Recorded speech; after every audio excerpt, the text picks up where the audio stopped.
Controversial question of the week. Lovely jingle. I just love hearing my big echoey voice every week.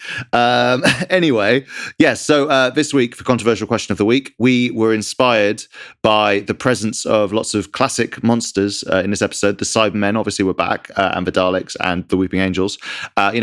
Is there ever a time to retire a Doctor Who monster is the controversial question. Now, we've discussed this on previous iterations of this podcast, whether the Daleks should be put to bed. But, I'm thinking in general, partially inspired by the fact that when I was talking about this series with some friends who haven't watched Doctor Who in a long time, they knew the Weeping Angels were coming back for this series, that bit of marketing cut through, and they were like, oh, they always just bring back old monsters. They're bringing back the Weeping Angels again. And I was sort of amused, because I was like, the Weeping Angels have been in it like 4 times. They're not in it like that much. But then I guess it's one of those things where, like, from their perspective, instantly I do have a little Weeping Angel here. The image of an angel becomes an angel, so watch out. Basically, I do wonder whether it's a strange one, because that first series of Jodie Whittaker's, which didn't have any returning monsters, I felt like that didn't quite work. But I do think there's a point where, when you bring back the Master, not very long after the Master was last around, you bring back the Daleks like over and over and over again for Cybermen and the Weeping Angel stuff. Is there like a cutoff point, or, is there kind of no answer to it, because you need these kind of shop window monsters to bring people in, but also, it gets a bit tired and it's hard to come up with new ideas about them.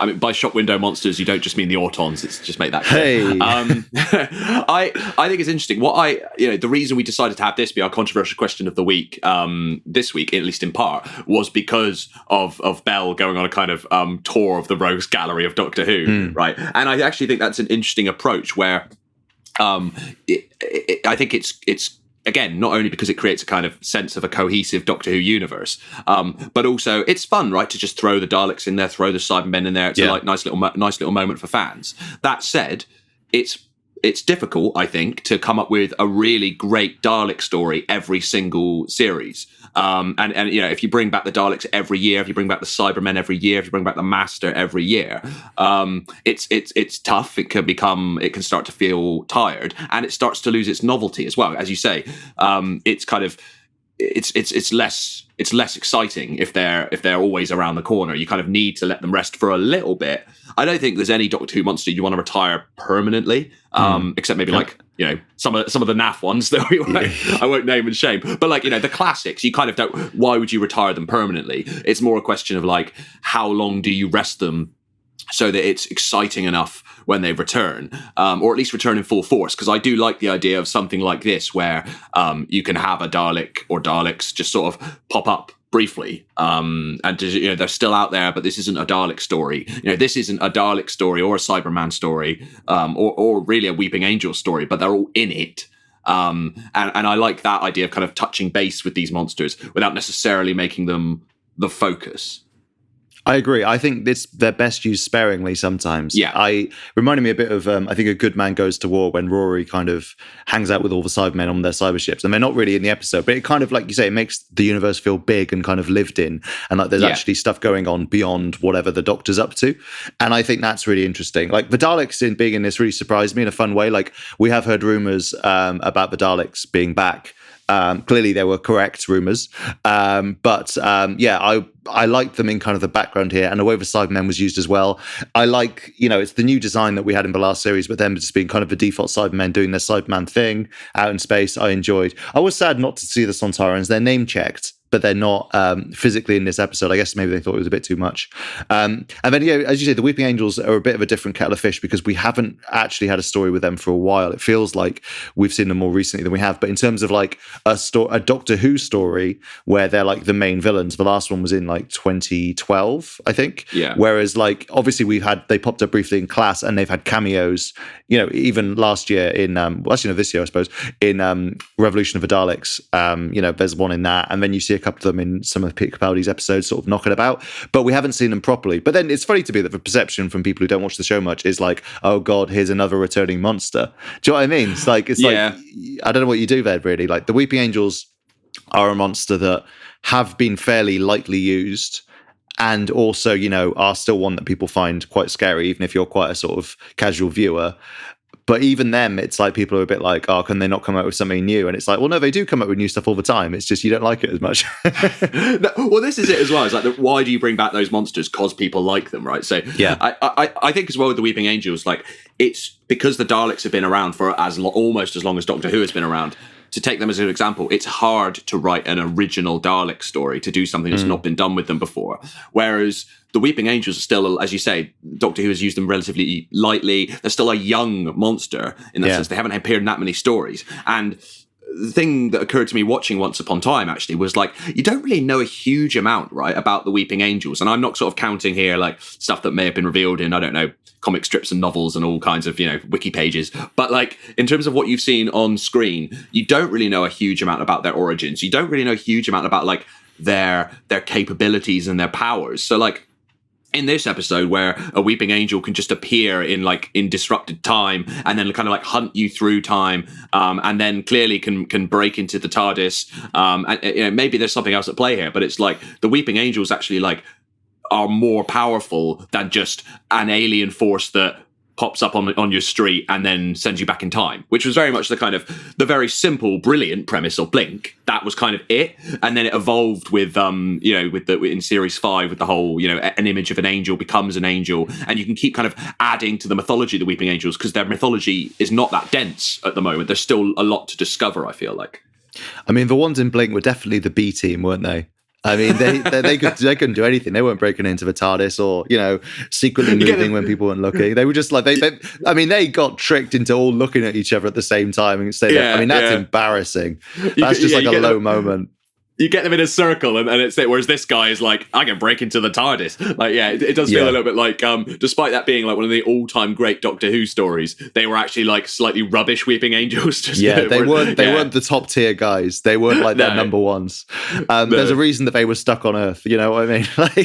And I do think it's interesting. Like, apparently, we actually had some stuff about this on RadioTimes.com recently because apparently that was one of the plans for Class season 2 was to delve into the Weeping Angel like homeworld and like a civil war and stuff, which is kind of interesting. I do sometimes think it's better to sort of, as with using the monsters themselves, using and filling in backstory quite sparingly, because the Weeping Angel are partly spooky because they're like some sort of crazy force, so alien, so much more alien than all the other Doctor Who aliens, because they're physically, they're the biology. The fictional biology that they have is so like unusual. It's really hard to know what they don't really speak apart from Angel Bob. It's really hard to know what they kind of want, and that's one of the things that makes them quite scary. Is even though what they're doing most of the time isn't really that bad. Like it's annoying, but you live. Do you know what I mean? Like the Doctor says they're the only aliens to kill you kindly in their first appearance. But the thing is, they've got this reputation as being the worst. And, the Sontarans get laughed at. They kill you.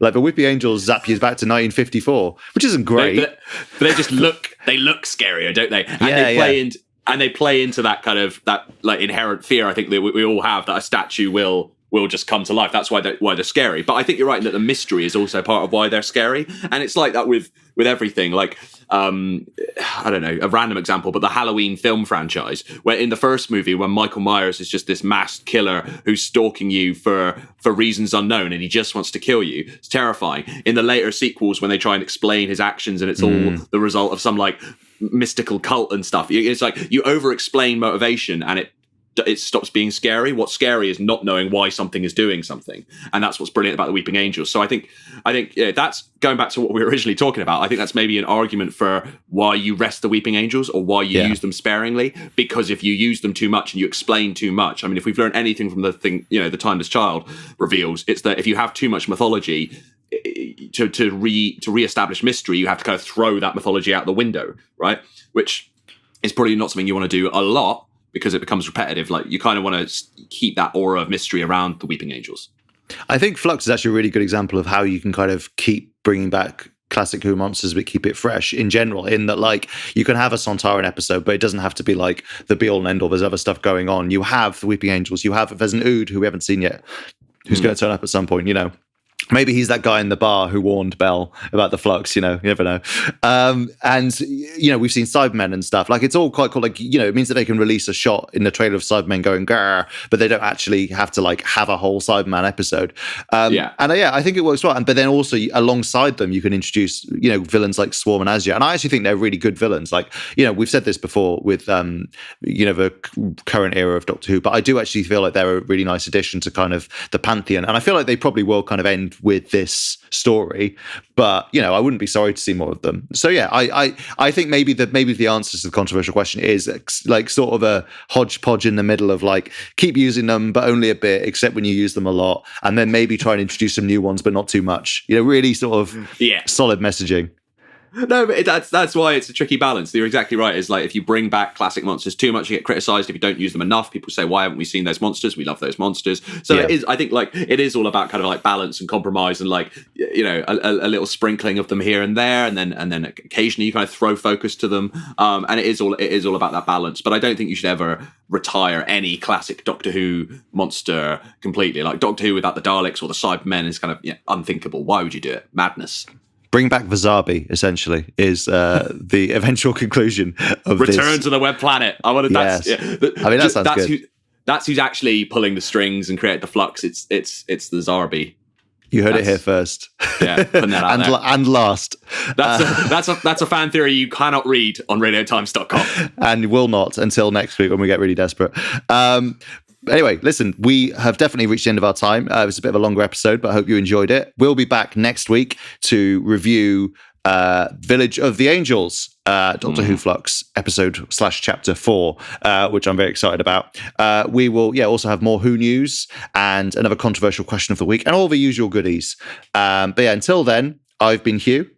I've been Morgan. And neither of us is going to blink for the next 7 days in tribute, and I hope you'll join us. Thanks for listening, and goodbye. Thanks for listening to our Doctor Who podcast. Make sure to subscribe wherever you get your podcasts to never miss an episode. And for more brilliant Doctor Who content, check out radiotimes.com.